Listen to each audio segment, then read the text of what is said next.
So it is enough for us to engage them in discussion about their own beliefs to show the ludicrous nature of it. There are other issues that come up which have to do with why they feel that Jesus was God or the Son of God. And the arguments they use for it are all refutable. There are answers to all of their arguments. Sometimes they argue that he was the Son of God because it is mentioned in the Gospels or in the writings of Paul that he was the Son of God. Not by him, but by others. So they say, there it is.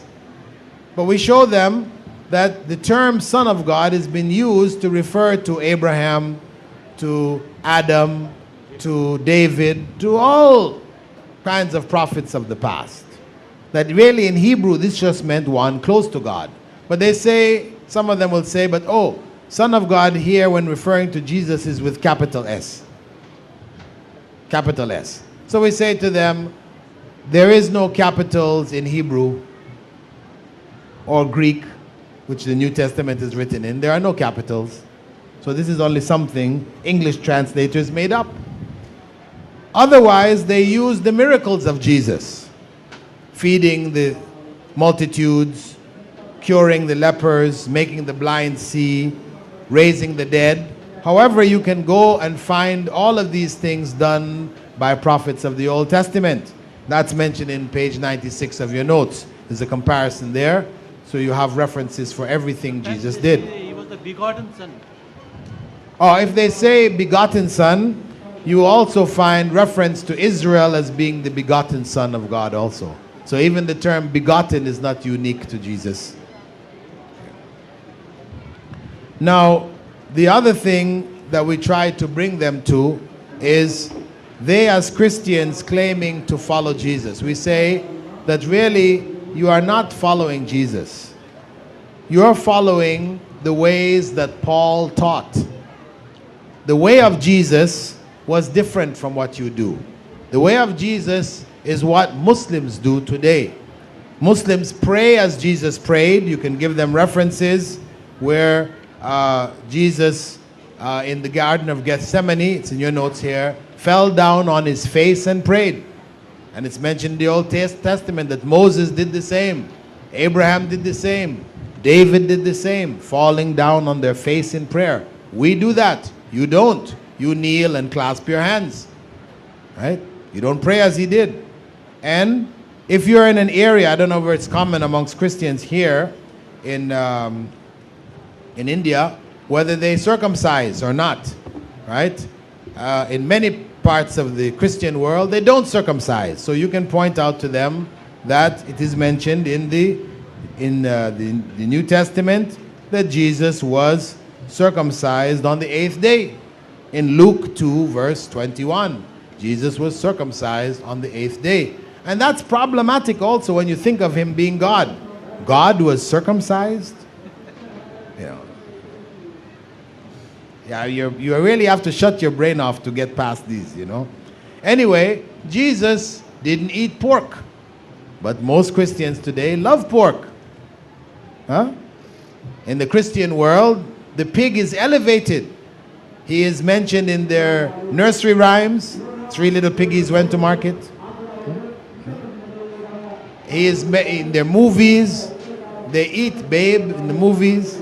They love the pig. But Jesus cast out the demons into the pig. That's what you have in your Gospels. Also, you can find ablution, that the prophets in the Old Testament, they followed the methods of ablution. The women were veiled. You know, you have all that kind of evidence. Fasting, Jesus fasted for 40 days and nights. Christians don't do that anymore. Jesus and his followers used to greet each other. Salam alaikum, shalom aleichem. But you all greet each other hi and everything else. Interest was forbidden, but you practice interest. Polygamy was allowed, but you have prohibited polygamy, etc., etc., etc. You know, so Christianity, as we know it today, basically what you want to establish for them is it was not the religion of Jesus. It is a religion which has evolved and changed and has become something quite different from what Jesus taught and what he brought. I think we'll stop here. I think the adhan, what time is the adhan going? 1:10. Okay, we'll take a couple of questions before the adhan. Somebody has any questions on Christianity? Dawah?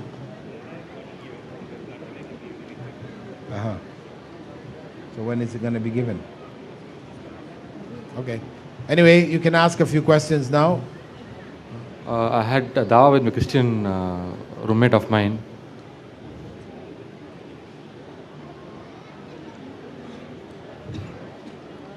$2:30. Okay, go ahead.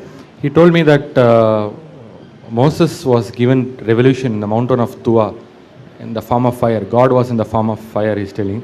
Was in form of? Fire. Fire? Yeah, Moses was told to remove his shoes. From the blessed ground? From ground, yeah. And God talked to him in the form of fire.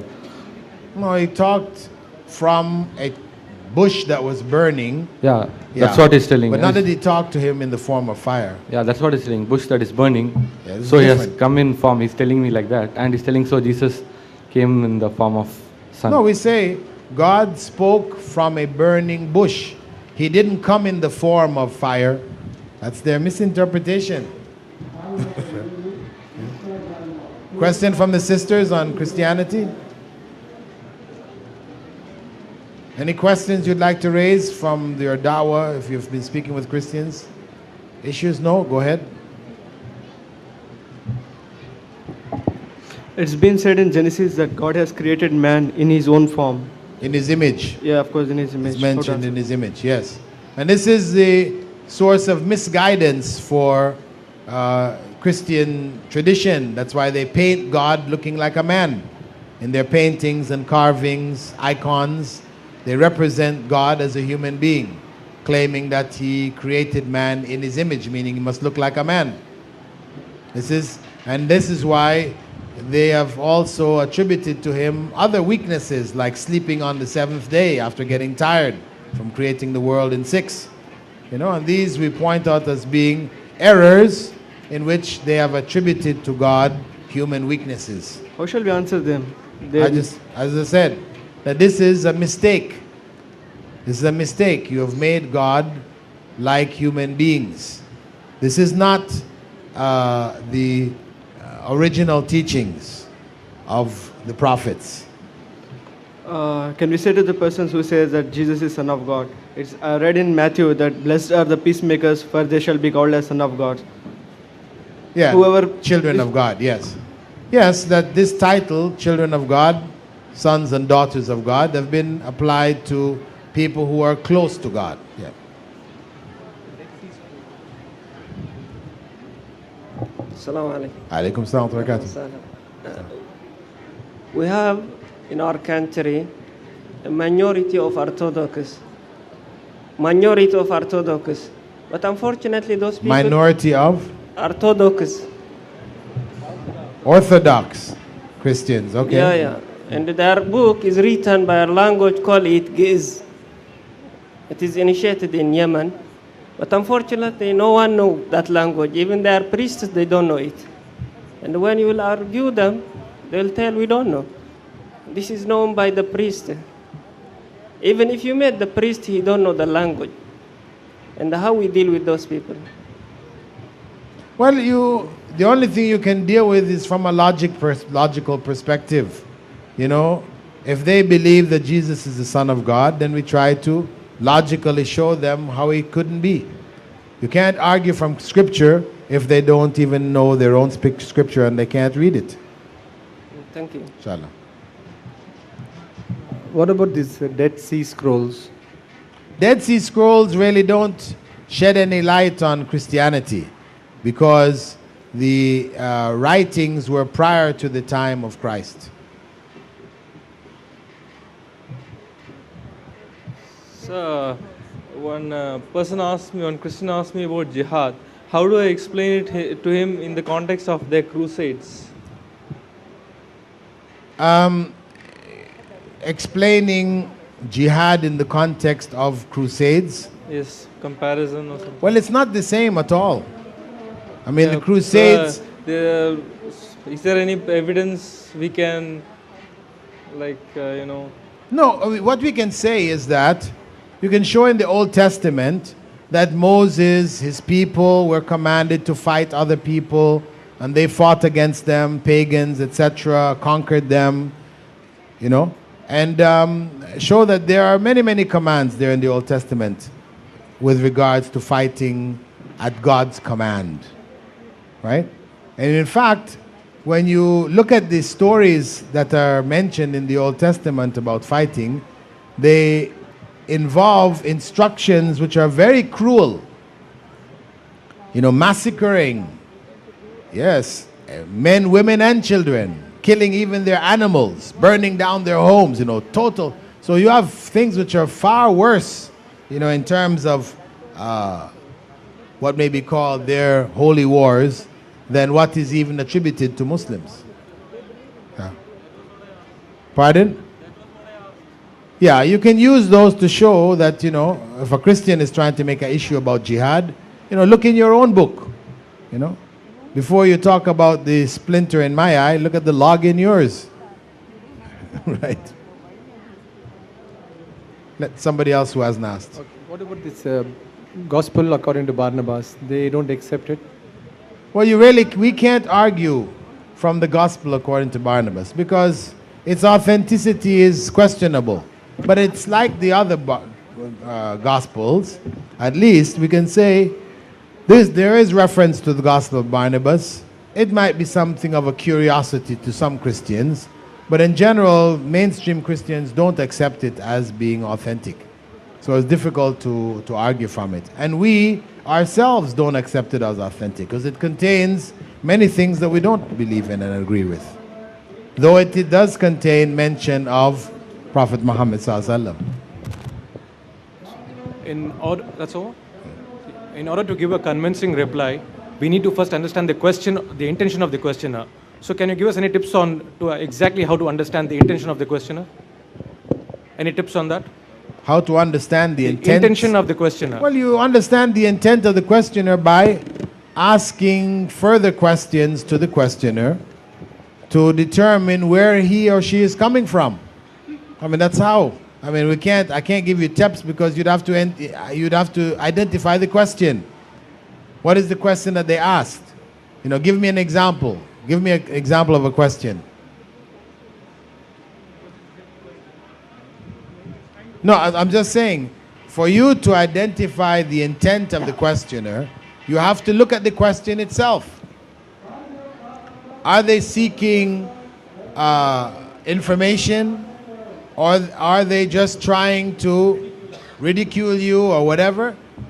Sometimes it's clear in the voice, in their face, how it is said. Sometimes it becomes clear when you ask them further questions.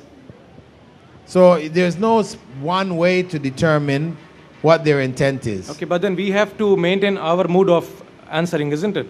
Because I met one particular person who asked me once that in Islam, who are the women who have been there's an allegation against them. So since I had this answer from an alim, I said there are two such women who have been put false allegation against. He was actually referring to Hazrat Aisha radiallahu anha. So I said there are two, Maryam alayhi salam and Aisha radiallahu anha. The intention was to ridicule actually. He wanted to put Muslims down. Said who is the woman in Islam who has been put against whom the allegation was put on the character. So the intention is such that they try to instigate anger in us. So what is the mood? We have to still maintain the cool and calmness, or how is it? Yes, of course. Of course. We don't sink to their level, of ignorance. And even in our own presentations, we should try to avoid ridiculing them. Whatever we say, you know, as ridiculous as it might sound, we try to do it with a straight face, you know, not smiling as you say it, right? So they feel that they're being ridiculed. But you say it with a straight face and put it in good terms, which doesn't involve ridicule. Brother, how to answer the Protestants and the friends which I have? In the mic, speak in the mic. Yeah, friends which I have, which they say that your community have so many sects, so you go and correct them, not us. How to answer these questions? Well, of course, that statement, your community has so many sects, you better go fix them up before coming to us. This is, you know, this is one of ridicule. This is a question of, or statement of ridicule. So something like that, you can respond by saying, at least the sects that we have all follow the same Quran. Your sects have different Bibles.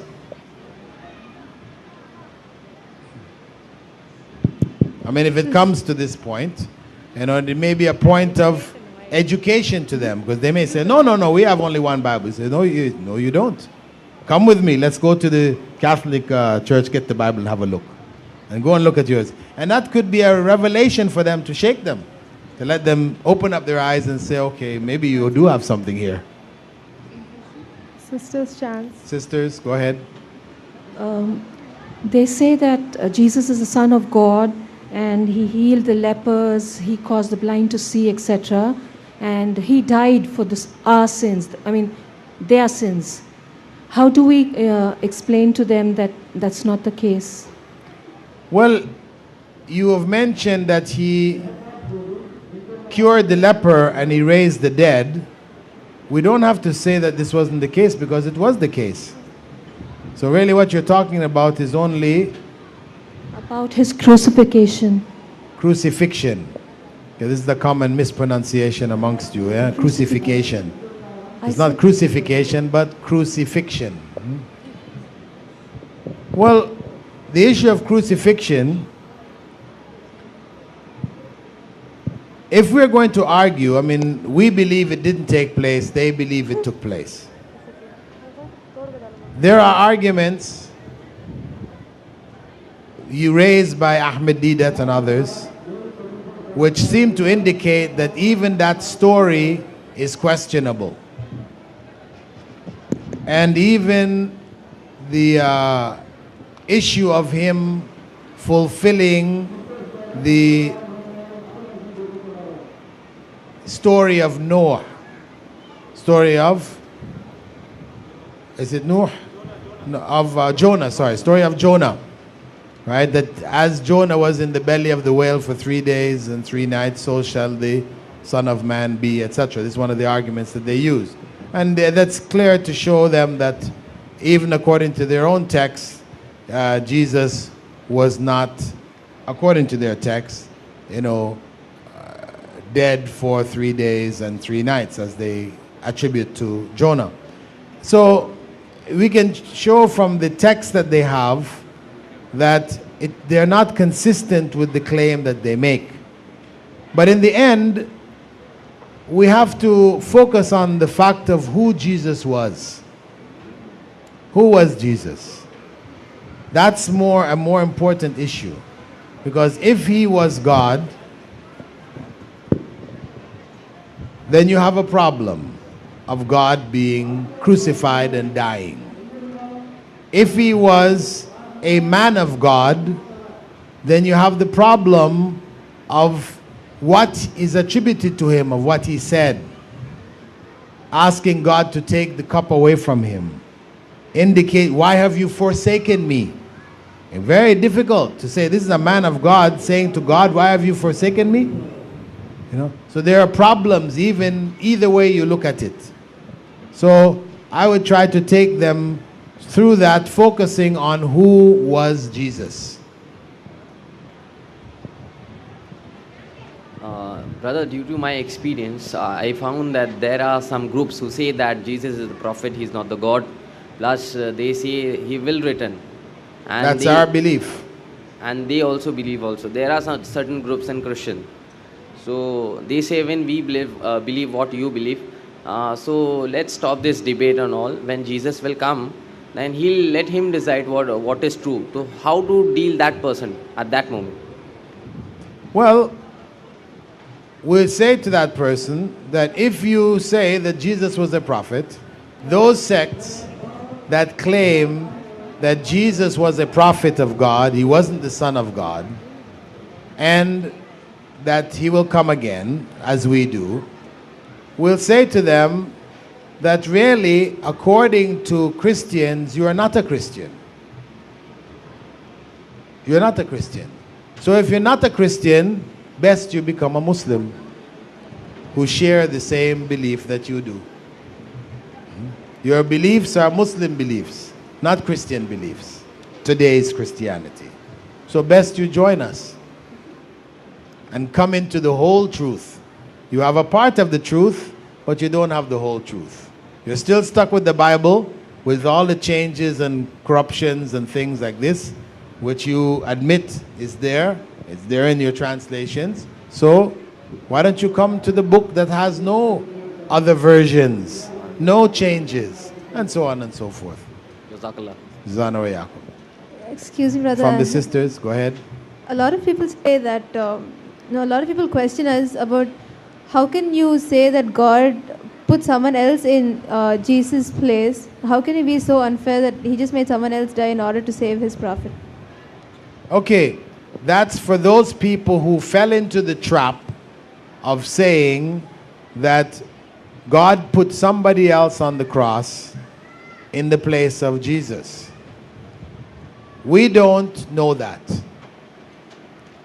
So this is a mistake to say. It doesn't mention that in the Quran at all. All the Quran says is shubbiha lahum. It was made to seem that way to them. How? We don't know.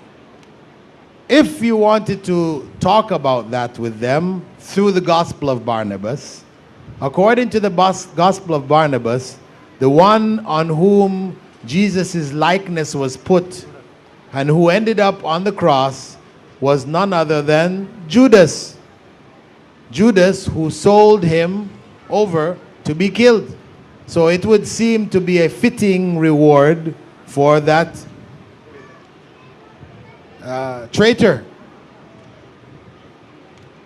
if you wanted to go down that road. But we say, really, we don't know how it took place. So if we convey that information accurately, we don't fall into that trap. This question is on behalf of my friend. His roommate is a Christian, and he discussed with this religion and all. He's given the Dawah and everything. But this person, he agreed Quran, which is came from Allah, and he believes that Muhammad sallallahu alaihi wasallam is a messenger of Allah. But when we discuss with this crucifixion case, crucifixion, he never believed that. He never accept that. He says that the crucifixion was done by is Jesus. Now the Dawah is stopped there, and can you suggest that how we can proceed with this? Well, if he believes in the Quran, and the Quran says that Jesus wasn't crucified, you have a problem here. How can he believe in the Quran? The Quran said he wasn't crucified, yet he says he believes that he was crucified. There's contradiction here. So you have to pin him on belief in the Quran. You believe in the Quran, why do you believe in the Quran? You know, because he may be only saying that for argument's sake. No, you don't know much about the Quran. Yeah.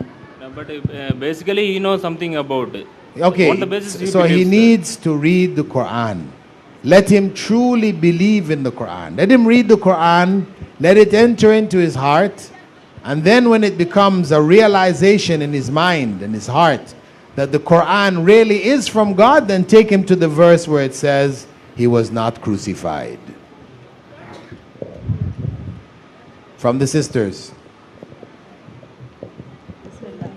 Okay, this is the last question then from the brothers. We'll stop here. Go ahead.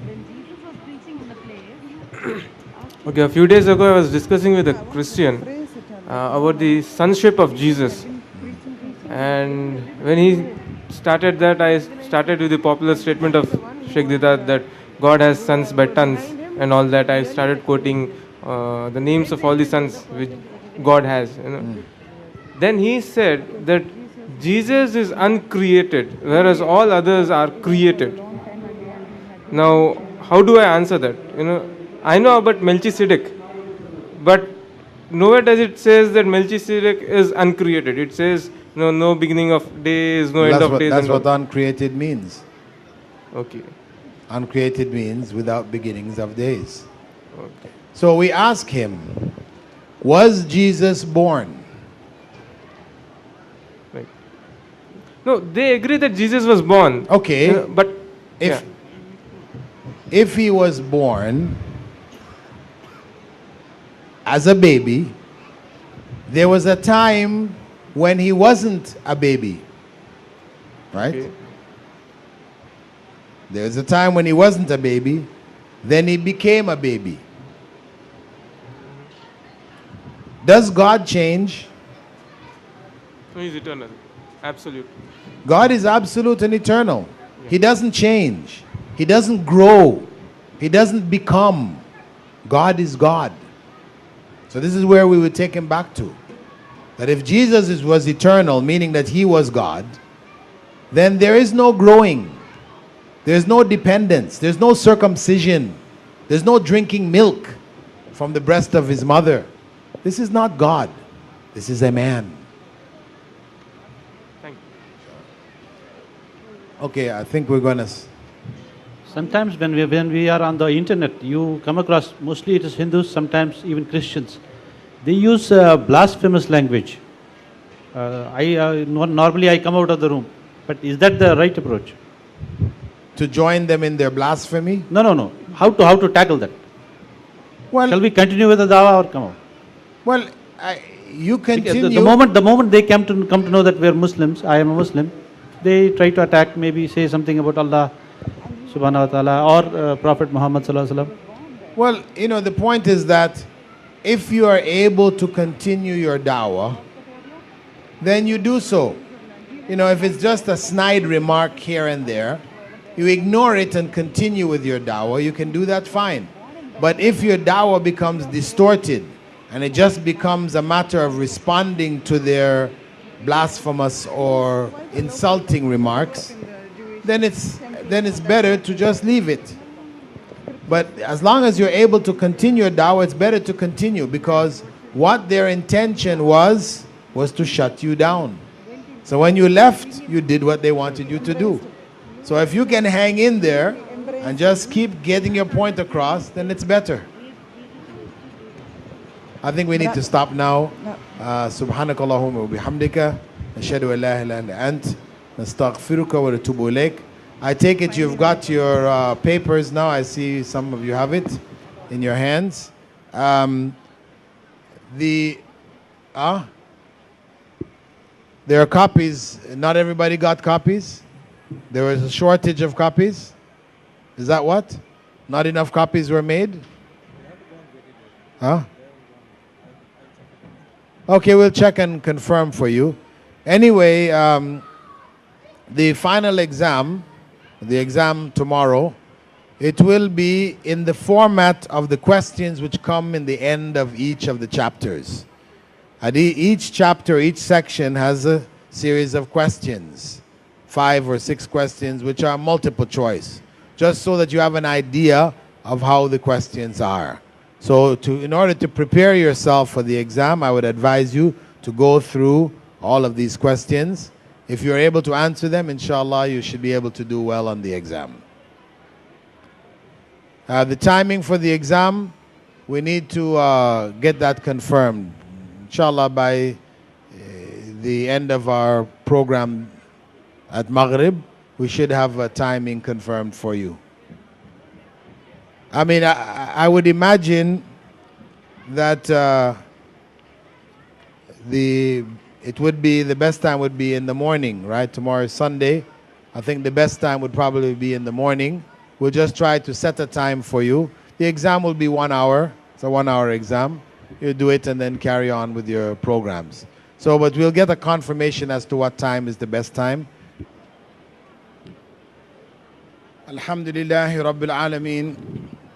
Wassalatu wassalam ala Rasulil Kareem. Wa ala ali wa ashabi. Wa man istanna bi sunnati li yawmiddin. All praise is due to Allah. May Allah's peace and blessings be on the last Prophet Muhammad sallallahu alayhi wasallam, and on all those who follow the path of righteousness until the last day. We basically finished in the last session the particular information that we needed to know for Dawah to Christians. And that's, of course, basic information. I've given you some basic ideas, etc. Once you get involved, then the requirements may increase. You may find that that information is not enough. What may work on one person or two people may not work on many others. So you have to get further information. So before going into the questions, the practical, we need to do a little bit of a practical here now before going on to our next topic, Dawah to Hindus. There is a question that is commonly asked with regards to Dawah, where it involves reading the books of other religions, etc. There are some texts which have even indicated that this is not permissible. Dawah according to Quran and Sunnah, right? This is a book, hardcover book printed by Dar es Salaam. The author in it declared that reading Christian texts, the Gospels or the Old Testament, is haram, because Prophet Muhammad ﷺ on one occasion saw Umar ibn al-Khattab reading some leaves from the Torah, and he became very angry with him. And he said that if Moses was here, if Prophet Musa was here, he would have no recourse but to follow what I brought. Right? So from that, the author concluded that it is not permissible. And others have made this statement also. However, if we look at the tradition of the companions of the Prophet Muhammad ﷺ, till our time, we can find many examples from among the Sahaba and those who came after them where they quoted texts from the books of the Christians and the Jews. They read other texts. From the examples that we know, Umar ibn al-Khattab told the soldiers, Muslim soldiers who were going into Persia, that they should treat the Zoroastrians as people of the book, having discerned what was inside of their book, finding out that in their book, the Avesta, it has many things similar to what we have in the Quran and the Sunnah. So he told them, based on his knowledge of their book, that they should treat them as people of the book, except that if they find any of them married to their mothers or their daughters or their sisters, that they should annul those marriages. Okay?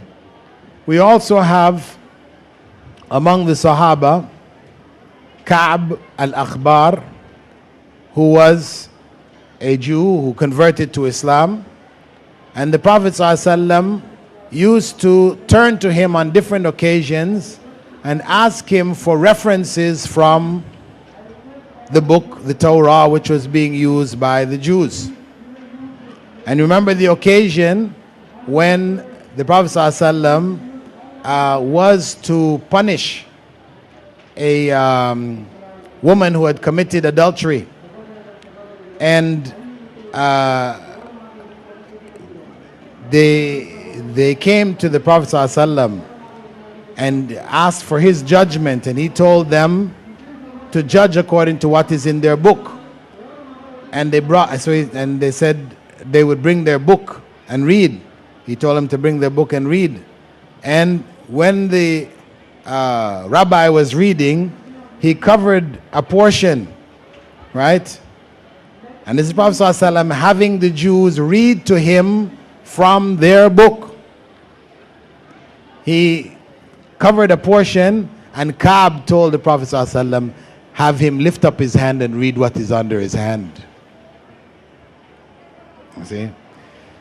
And we know in the narrations of tafsir from Abdullah ibn Abbas and others of the Sahaba, they quoted information which came from the Torah, the Injil, the books of the Christians and the Jews. And these have been compiled in the earliest tafsir of At-Tabari. Tabari, whose tafsir, known as Tafsir Tabari, is the most classical tafsir. He includes in it many narrations from the Sahaba. Not all of them are authentic. And even Ibn Kathir, you will find mentioning narrations which come from the Torah and the Injil. These are usually referred to as Israeliyat. And later scholars of tafsir ruled that they should not be included in the tafsir, you know. But it is still narrated information which was narrated from that early generation from those sources. And we have scholars from the time of Abu Hanifa and others writing, proving false the books of the Christians and the Jews. Among them Ibn Rushd, who wrote in Spain, one of the great scholars of Spain from the Maliki school of thought. He wrote the famous book Bidayat al-Mujtahid, which we study in Medina. He wrote a book in refutation of the Christians and the Gospels. So did Ibn Taymiyyah, who came after him, and so did Ibn al-Qayyim. So we know that in the tradition of the scholars of the past, they did take information from the books of the Christians and the Jews and others and use it as part of their refutation of their ideas. So this is studying their books for aid in refuting their ideas. So, if we come back to the hadith of Umar ibn al-Khattab, as it was understood by the majority of scholars, is that what was meant here was for Umar ibn al-Khattab to read the Torah seeking guidance. For us to say, I'm going to go read the Old Testament or read the Gospels to seek guidance, to know Allah better, this is misguidance. This is misguidance. This is wrong. If we want to know Allah, we should know Him through the Quran and the Sunnah. These are our sources. So this is what is the requirement for us. And this is what the Prophet ﷺ was upset about. That Omar was reading the book seeking guidance, seeking knowledge, beneficial knowledge for himself. So the Prophet ﷺ clarified for him, no. Anything that's beneficial is already in the Quran. Even Musa, if he came now, had to follow this book. So that is the point. We don't go to these texts seeking guidance, but to go to these texts to gather information which we will use in our da'wah, right? Meaning, as we explain Islam to non-Muslims, we can take references from their books to support what we're saying. We say, this is the case, and it is even mentioned in your book. There is perfectly no harm in that. It's perfectly legitimate. Just want to clarify that point. Now, we will go on to the practical. I'll just pick out some questions from the Dawah to the Christians. Who is going to answer? We can start with the sisters. I think probably by now most of the sisters have already answered. If there's any sister who hasn't answered, could they take the mic now? If not, we can start back around again to somebody who answered once. Now is your second opportunity. First question. Most Christians believe that Jesus' birth of a virgin is proof he was God. How would you explain to them that this is not the case? You can say God is the creator of everything. So how can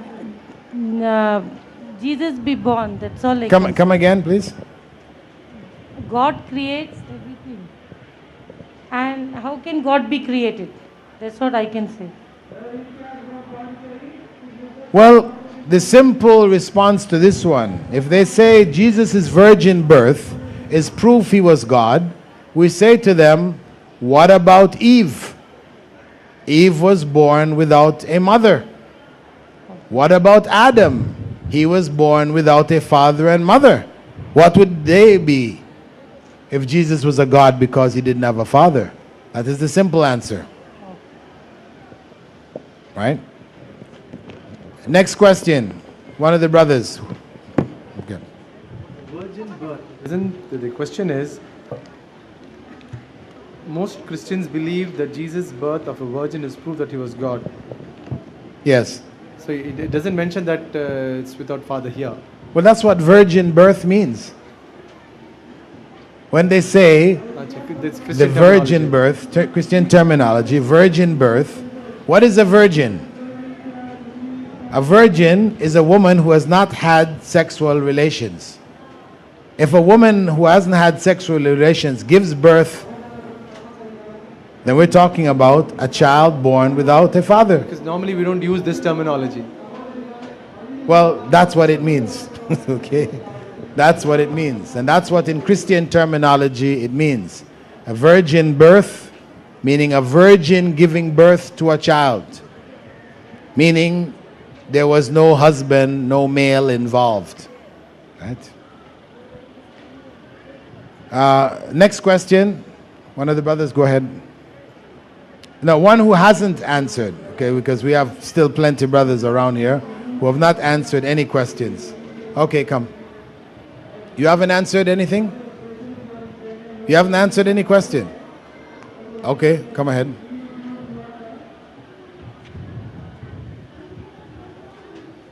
Sometimes it may be said that Christians worship God out of love and devotion, while Muslims worship ritually and out of obligation.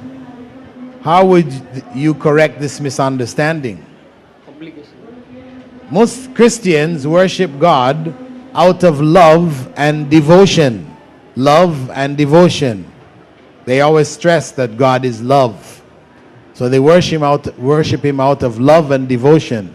Whereas Muslims worship him ritually and out of obligation. You're obliged to worship him. Love itself is a creation. Love itself is a created thing. It's a feeling. No. Even Muslims, we love Allah, that is God, more than they. So we also love God and worship. But there is a way to worship. So that seems to be for them as a rituals. So it doesn't mean that we are obliged to worship. No, we are obliged to worship. But love is there. So that doesn't seem to them. Okay. It's a good point you made. We stress to them that we also worship out of love and devotion. It is there also. But there is the additional obligation. We can stress to them that Jesus used to worship 3 times a day. This was the way of the Jews. They worshipped in the morning, in the midday, and in the night. They worshipped 3 times a day. Fixed 3 times a day. So, setting times of worship doesn't make it merely obligation and ritual, because Jesus also did it. This is what we can take back to them. Furthermore, we can point out to them, if you are only going to turn to worship God when you have this loving feeling, etc., right? And you must admit you don't have the loving feeling all the time. Maybe you don't have the loving feeling today, so you don't worship God. Maybe this week you don't have that loving feeling, so you don't worship God. Maybe the month goes by, you still don't have the loving feeling, so you don't worship God. Then maybe a year goes by, years may go by, and you never have that loving feeling, so what? So you never worship God? And when is it that you actually worship God? When calamity strikes. This is the time. Yes, as soon as calamity strikes, yes, there you are, oh God, oh God, oh God. See? And that's what happens to most people, that they worship God at the time of calamity. So the religion of God says, no, that should not be the basis of your worship of God. Out of calamity, out of emotion, out of desperation. No, you should worship God regularly. Just as you eat regularly, you should worship regularly. And then you can go on and describe further about how Muslims, organize their day around the worship of God, and that makes sense, etc. Sir, the obligation we are to take up in itself is a love for God, is a devotion to God's purpose. Yes, we can add that even in accepting that obligation and fulfilling it, it is an expression of love. And isn't that really the greatest expression of love? Obedience? As we can come from that too. That obedience is the true expression from love. For if you say you love somebody, but you never worship him except for when you're in desperate situations, then what is the value of that love? Real love, you are going to worship him regularly. You're going to obey him in his commands. Tell them that we worship him as he has told us to worship. The method is the same that he has told us to worship. And they are not doing it. Like you said, Jesus, he used to prostrate on his face, or Moses, or Abraham for that matter. True. We do it, and they don't do it. We can include that. Back to the sisters. Pass the microphone, please. Anybody, don't be afraid, sisters. Just take the thing and try it, please.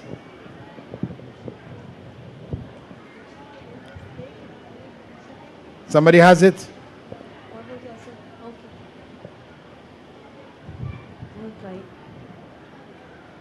How would you reply to a Christian who said, the way you Muslims pray is complicated while ours is so simple? First, I would ask him what is complicated about it? What is complicated about the way we pray? Okay. They would say, you have to remember to make 2 rak'ahs in the morning, 4 at Dhuhr, 4 in the afternoon, 3 at Maghrib, 4 at Isha. Why not just make 2 every time? Or 3 every time, or 4 every time? There's complication here. It's not so easy. Then the answer was already answered previously. The way God taught us, that's the way we worship him. Right. So we don't go in to ask them, what do you mean by complicated? There is complications, okay? Our prayer does have a degree of complication. We can't run away from it. Can't run away from it. The reality, though, is we are worshiping according to how God commanded us, whereas you are worshiping according to how you have invented. This was not the way that Jesus worshipped. So we bring them back to their own texts. Okay, back to the brothers.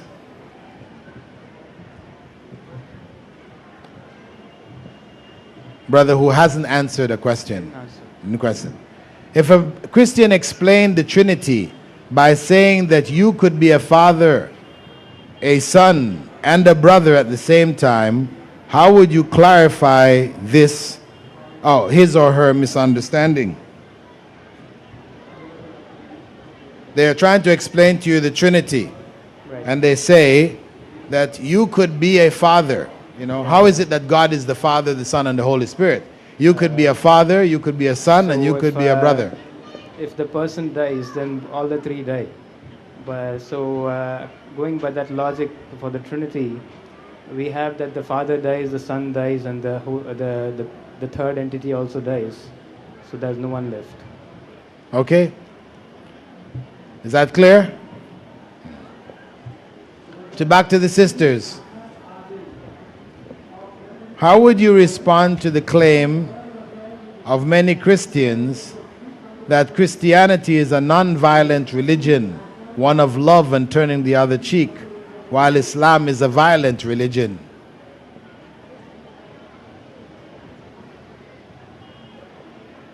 In Islam, Islam also says that you can forgive the person. You can also you can forgive that person. Okay. But if you yeah, you point out to them that even in the verses where Allah speaks about the eye for the eye and the tooth for the tooth, that Allah says that to forgive is greater. You know, there is great reward in forgiveness. Mm-hmm. And in Islam it says that you have to give you have to give back the same way it is. You must do it justly. You can't exceed it. If you exceed it, then you'll get punished for it. So it's better if you forgive them. Okay, we can say here that the law of Moses was the eye for the eye and the tooth for the tooth. So the fact that that is a part of Islamic law, we call it the law of retaliation. Retaliation, doing to others as they did unto you. The law of retaliation. We say that this is not something newly invented by Islam. It is only revived by Islam. It was the law in existence in the time of Jesus, which he said he subscribed to the law. So Islam combines the retaliation from the law of Moses with the forgiveness from the law of Jesus that you all speak about. It's a combination of both. And anyway, you know, we can also mention, if you recall, as I mentioned earlier, that the Pope apologized 4 years ago. He made a public apology to the world for the violent acts of the conquistadors, the adventurers that came out of Spain and Portugal and pushed Christianity down the throats of native peoples in America, in Africa, in India, in Malaysia, etc. He made a public apology for their violent acts. So, as for saying that Christianity is a non-violent religion, we would say that were that the case, how do we explain World War I and World War II? These were Christian nations killing each other in the millions, you know, so on and so forth. There are Christians who claim that many Muslims have converted to Christianity, which is proof that Christianity is correct and superior. In what way would you reply? Not necessarily. I feel there are more Christians who have converted to Islam than Muslims have converted to Christianity. And even if more Christians had converted to Islam, this alone does not give proof that Islam is a superior religion. Islam is a superior religion, but the fact that more Christians have converted to Islam is not proof of this fact. Okay. There is another point which is more subtle and stronger to deal with this point. Christians have converted to Islam and Muslims have converted to Christianity. Common Christians and common Muslims. Muslims who don't know what Islam is, Christians who don't know what Christianity is.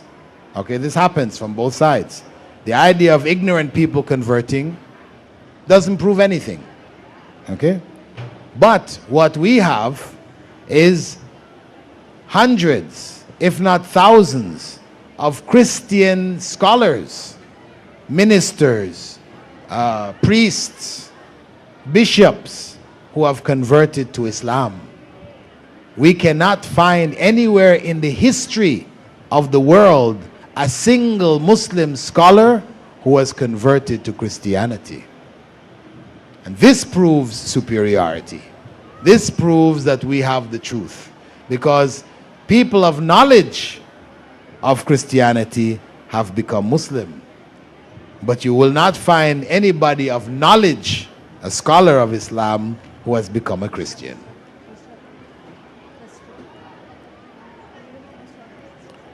From the sisters.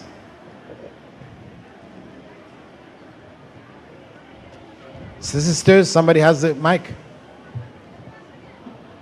Does somebody have the mic? Okay. If a Christian were to say to you, this is an important one, because we're going to run into it a lot. If a Christian were to say to you, I know that Jesus is God because he answered my prayers, what would your response be?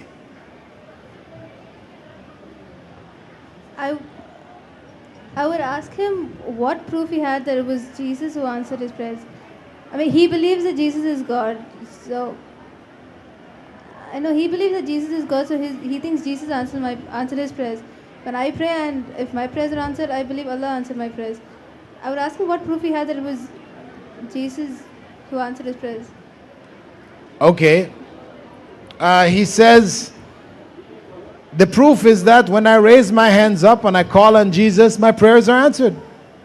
That's enough proof for me that he is the one answering my prayers. So what would you say?